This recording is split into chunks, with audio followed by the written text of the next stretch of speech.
Il est 8h13, la grande interview CNews Europe 1. Bonjour Éric Trappier. Bonjour. Vous êtes président-directeur général de Dassault Aviation. Dassault Aviation qui produit notamment l'avion de chasse français, le Rafale, et on va en parler en détail. On entre dans une nouvelle ère en Europe. Les Américains se retirent militairement et nous allons devoir assurer nous-mêmes notre protection. La guerre en Ukraine n'est pas terminée. Vladimir Poutine est présenté comme une menace pour la sécurité en Europe, y compris pour les pays d'Europe de l'Ouest, comme la France. Ma première question est simple et globale. Quelle est votre analyse de la situation européenne ? On vit un moment particulier, voire même un moment historique. Depuis la Deuxième Guerre mondiale, il y a toujours eu en Europe cette alliance forte et cette protection des États-Unis sur les pays européens. À un détail près, c'est que la France, celle du général de Gaulle et la politique de la Ve République, qui jusqu'à aujourd'hui, jusqu'à Emmanuel Macron, est maintenue, c'est d'avoir la dissuasion nucléaire pour protéger le sol français, avec un bouton de la dissuasion nucléaire qui est à Paris et non pas à Washington. Donc la France a déjà eu une particularité de dire on est dans une alliance, l'Alliance Atlantique, mais on a nos propres moyens pour défendre notre pays, ce qui en fait un avantage particulier, surtout dans la situation actuelle. Dans ce contexte, Emmanuel Macron a déclaré hier soir à Bruxelles, à la fin du sommet européen, nous avons un plan pour réarmer l'Europe et retrouver pleinement notre indépendance dans les 5 ans qui viennent. L'Europe peut être indépendante militairement en 5 ans ? Ce qui est sûr, c'est que sur la base de ce qui a été fait en France, la France a une certaine indépendance, qui ne veut pas dire qu'elle n'est pas dans des alliances. Cette indépendance française, elle va être renforcée. Et on salue les efforts immédiats pris par le président, par le ministre des Armées, de renforcer déjà ce que la France a et qu'elle est unique à avoir au sein de l'Europe. Et maintenant, la question est de savoir comment ça peut être généralisé au sein de l'Europe pour que l'Europe puisse, selon les termes du président américain, pouvoir se défendre par elle-même. Alors justement, la France, Emmanuel Macron s'est rendu cette semaine sur la base aérienne militaire de Luxeuil. Il a notamment annoncé qu'il allait accélérer les commandes de Rafale. Dans quelle proportion ? Alors, Luxeuil, d'abord, c'est un moment très particulier. C'est qu'il a dit que la dissuasion nucléaire serait aussi installée à Luxeuil. Donc c'est un renforcement de la volonté de montrer qu'on la dissuasion nucléaire est bien le cœur de la protection française et peut-être demain d'aller vers une défense européenne. Donc aujourd'hui, il n'a pas donné de chiffres précisément, mais c'est grosso modo 2 escadrons à Luxeuil, donc une trentaine d'avions, qui pourraient être des avions supplémentaires par rapport à ce qui est déjà en commande. Donc c'est une très bonne nouvelle d'abord pour Dassault, mais pas que Dassault, c'est tous ses partenaires et les 500 entreprises qui rayonnent dans les territoires. Donc c'est une bonne nouvelle, mais c'est surtout une bonne nouvelle pour la France. C'est une bonne nouvelle de dire on s'occupe de la défense. C'est vrai depuis le général de Gaulle, mais c'est toujours l'esprit du président de la République aujourd'hui, celui d'Emmanuel Macron et de son gouvernement. Le réarmement, montée en pression, comment vous vous préparez chez Dassault ? Est-ce qu'aujourd'hui vous êtes prêt ? Et qu'est-ce que vous préparez ? Alors nous, on est toujours prêts, comme diraient certains. Oui. On monte en puissance. Déjà, on a anticipé. Vous savez que l'économie de guerre a été renforcée il y a déjà quelques temps. D'ailleurs, je fais une parenthèse, mais je me réjouis que l'économie de guerre arrive aussi à Bercy. Le ministre de l'économie a effectivement commencé à dire qu'il fallait que la finance soutienne cet effort de défense. Pour nous, c'est une augmentation de cadence.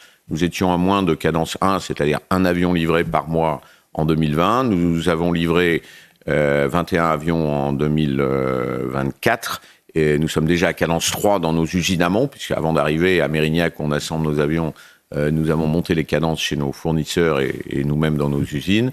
On est en train de passer à cadence 4 dans les 2 ans qui viennent et j'étudie le passage à cadence 5 si besoin était. Cadence 4, ça veut dire 4 par mois ? Ça veut dire qu'on se met en position de livrer 4 avions par mois. 4 avions par mois. Et aujourd'hui, vous êtes à ? Aujourd'hui, on est à 2 avions livrés par mois. 2 avions livrés par mois. Mais nos usines fabriquent déjà des pièces à 3 par mois.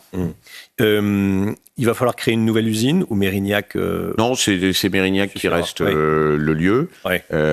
Il suffit d'augmenter les cadences, c'est-à-dire de faire passer plus d'avions dans le hangar Rafale. L'Europe qui se réarme, le budget, on en parlait de la défense, qui est en augmentation. On est aux alentours en France de 2% du PIB. Aujourd'hui, il faudrait monter à combien pour assurer notre sécurité ? Qu'est-ce que vous plaidez ? Ce que dit le chef de l'État, c'est 3,5. Je crois que c'est déjà un effort très important. Donc il faudra voir comment le budget, comment la loi de programmation militaire est modifiée ou pas pour arriver à monter ce budget, monter ces efforts, renforcer les programmes et peut-être lancer des nouveaux programmes. Oui. Bercy est donc en train de préparer ça, est en train d'organiser le financement de cet effort de défense. On parle des produits d'épargne qui seront spécialement créés. Est-ce que vous avez aujourd'hui de la visibilité? Est-ce que cette épargne vous servira, ira jusqu'à Dassault, ou est-ce que ça sera réservé aux PME et aux ETI? Le point fondamental de ce qui s'est dit, c'est que la finance durable, qui excluait les industriels de la défense, ce qui était quand même un petit peu surprenant. C'est-à-dire qu'on vous montrait du doigt si vous étiez en train de fabriquer des armes pour vos propres pays européens. Aujourd'hui, c'est en train donc de sauter. La finance durable va intégrer l'armement. Il y a encore certains qui disent l'armement sans les munitions, mais c'est une bonne chose parce que c'est les PME surtout qui sont ciblées. Nous, on sait se financer sur le marché, on a de la trésorerie, on a du cash. Par contre, l'ensemble de nos entreprises sous-traitantes avaient des problématiques d'emprunt. J'espère que grâce à ces annonces qui viennent d'être faites, suivies des faits un petit peu partout dans les institutions financières, européennes et françaises, pourront mieux aider les industriels qui s'engagent dans les matériels de défense. Parce que vous avez toujours défendu le financement de la défense par les banques, dont certaines se sont retirées ces dernières années. Oui, c'était réticent parce que vous aviez à Bruxelles une taxonomie sociale qui disait il ne faut surtout pas, etc. Et ça avait été décliné ici en France aussi. C'était un de vos chevaux de bataille, dans les débats. Il y avait 2 chevaux de bataille. On plaide depuis plus de 30 ans sur la préférence européenne. C'était un gros mot il y a 30 ans. Ça devient maintenant quelque chose de beaucoup plus crédible et nécessaire. Et on plaidait pour que les banques, si elles soutiennent le développement durable et la transition énergétique, soutiennent aussi l'armement. C'est pas incompatible. Donc hier, j'ai vu que kaki et vert n'étaient pas incompatibles. Ouais. La préférence européenne, la préférence française, pourquoi pas aussi. Les Européens devront-ils acheter européens et français à l'avenir? Qu'est-ce que vous ambitionnez?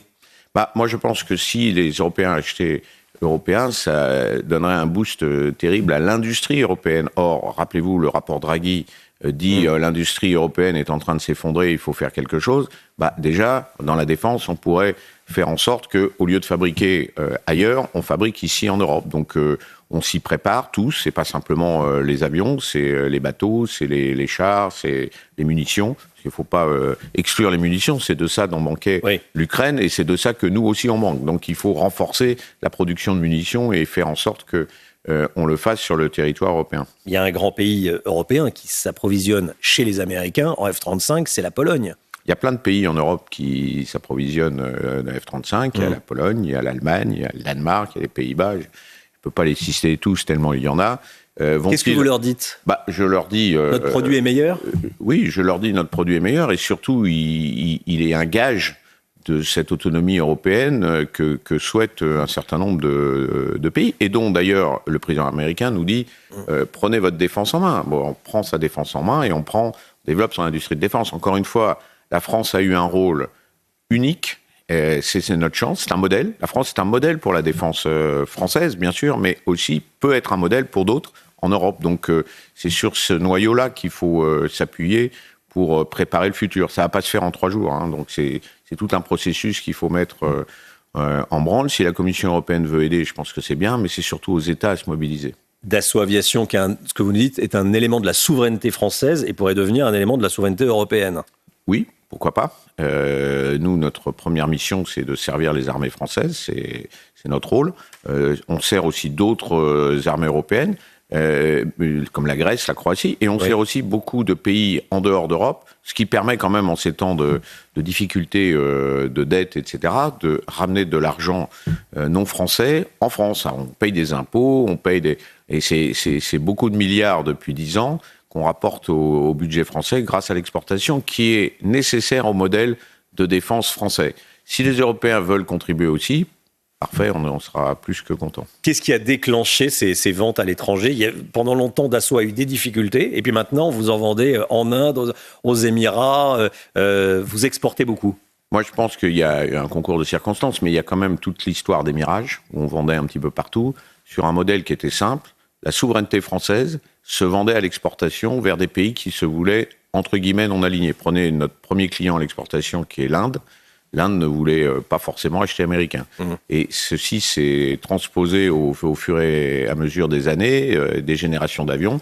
Le Rafale était un petit peu en avance sur son temps, et maintenant on dit que c'est le plus petit avion, le plus performant au monde. monde en termes de taille, de capacité, de mission qu'il sait faire. Il fait la dissuasion nucléaire, il fait la défense aérienne, il fait le conventionnel et il fait même le porte-avions. Donc quelque part, c'est une vraie réussite opérationnelle, budgétaire. Ça coûte moins cher d'avoir développé un Rafale que de développer un F-35.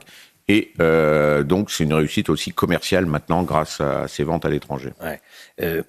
Certains prônent l'Airbus de la défense avec une mise en commun des techniques. Ça nuirait à notre souveraineté ? Non, mais j'aime pas le mot Airbus. Ouais. C'est pas que j'aime pas Airbus. Airbus, c'est une réussite parfaite. Mais c'est le Dassault de la défense. Le modèle, c'est Dassault. Donc pourquoi utiliser ce mot ? Tout ça parce que... ça serait quoi le Dassault de la défense ? Le Dassault de la défense, c'est des pays qui viendraient contribuer à soit acheter des avions Rafale, soit quelque part à programmer et préparer la génération d'après, qui viendra bien après 2040, puisque pour l'instant on se concentre sur 2030-2035 pour faire des modernisations de Rafale avec un nouveau standard F5 et un drone de combat. Ça serait des pays qui viendraient, qui reconnaîtraient le fait qu'on a peut-être de l'avance, parce que ça fait quand même simplement plus de 70 ans qu'on travaille sur les avions de combat, et qui viendraient intégrer cette équipe. On est tout à fait ouvert, comme on l'a fait dans le Rhône, où on a eu des Suédois, des Italiens, des Espagnols, des Grecs qui ont travaillé avec nous pour faire voler cette machine en avance sur son temps. Dassault croit aussi dans les drones de combat en complément des avions de combat.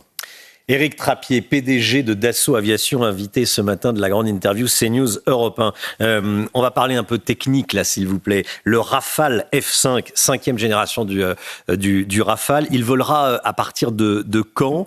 Début des années 2030. Alors, les téléspectateurs de CNews voient des images de Rafale et d'avions Dassault à l'écran, et les auditeurs d'Europe 1 vont simplement les imaginer. Le Rafale F5, Éric Trappier. Le Rafale F5, c'est pour les années 2030, plus particulièrement 2035. Ouais. En premier lieu, on va rénover la dissuasion nucléaire aéroportée, ce qu'on appelle la composante nucléaire aéroportée. Et donc, il va y avoir une nouvelle arme qui est en train de se développer. Mais l'avion devra intégrer cette nouvelle arme et intégrer des nouveaux systèmes pour que la mission première de la défense et de la souveraineté française, avec en parallèle les sous-marins, puisse être capable d'affronter les nouvelles menaces solaires ou les menaces RR de demain, c'est-à-dire post-2030. C'est là-dessus qu'on travaille d'un point de vue opérationnel avec nos armées. Et il a une particularité, c'est ce Rafale 5e génération, le F5, c'est qu'il sera associé à un drone de combat. Oui, c'est-à-dire qu'en réalité, dans les temps qui nous sont impartis, on ne va pas développer un nouvel avion furtif avant un certain temps. Et donc, on fait un drone de combat furtif qui va travailler en collaboration, en combat collaboratif, comme on peut dire, avec le Rafale, pour mieux percer les défenses ennemies. Il n'y aura pas de pilote à bord, il y aura la furtivité, ça permet d'aller... éclairer les raids de Rafale. Donc il y a l'avion et devant il y a le drone, mais qui est piloté par le pilote de l'avion ? Il peut être piloté par le pilote de l'avion, il peut être piloté du sol, ça c'est le développement qui le dira avec la volonté de nos armées, mais c'est sûr qu'il rentrera dans une bulle de combat collaboratif. Et il sera capable de transporter, vous en parliez, des missiles ASN 4G, missiles hypersoniques. Ça c'est le Rafale. Pas le drone. Le Rafale, oui, bien sûr, oui, le Rafale, évidemment. Qui pourra frapper jusqu'où et à quelle vitesse Ça, ce sont des données secrètes que nous ne publions pas. Que vous ne publiez pas. Bon. Un mot de l'emploi. Vous allez vous développer pour monter en puissance. Dassault Aviation va embaucher. Dassault Aviation embauche depuis maintenant 2-3 ans, post-Covid.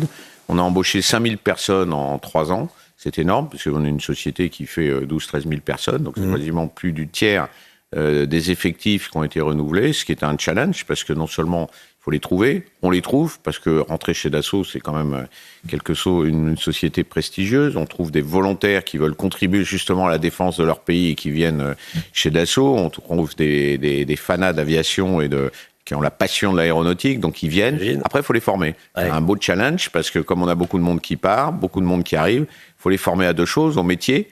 Et ça s'apprend pas à l'école, ça s'apprend sur le terrain, avec des parrains, dans le travail d'équipe. Et puis, il faut les former à l'ADN Dassault, c'est-à-dire à la culture Dassault. Éric Trappier, ça sera ma dernière question. Je reviens sur la situation globale.